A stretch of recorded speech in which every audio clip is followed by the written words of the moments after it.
कामं नाही करत करून. मी घराच्या कामांबद्दल काय बोलतच नाही. तू अभ्यास कर, मग बाबा तुझ्या बरोबर रील करेल, नाही तर त्याला माझ्यावरच रील करायला लागेल.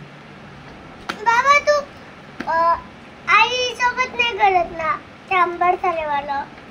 ते कसं असतं ना गाणं घाणेरडं असतं ना. हा तुझ्या बरोबर केलं तर चालेल आणि माझ्या बरोबर केलं तर घाणेरडं. वा ग बरी शाणी आहेस.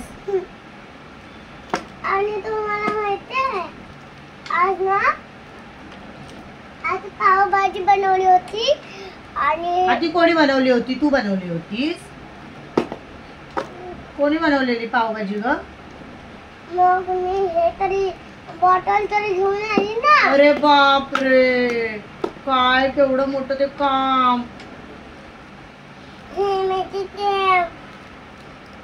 काय एवढंच काम केलं तर म्हणे हिच्या बरोबर बाबाने व्हिडिओ बनवायची. हो ना बाबा. काय नाही, माझ्या बरोबर रील बनवायची. मी तर एवढं पावभाजी अख्खी बनवली. मी सगळं केलं मी सकाळपासून. बाबा आणि माझा ब्लॉग बनवताना बघितलंच ना आपण ब्लॉग कसा बनवला. मिस्टी अख्खी पावभाजी बनवली ना. हो किती नाही असं बोलशील ग. सगळी मीच बनवली होती. तू फक्त आलू का चालू बेटा गाणं बोलत होतीस. अरे आलू का चालू बेटा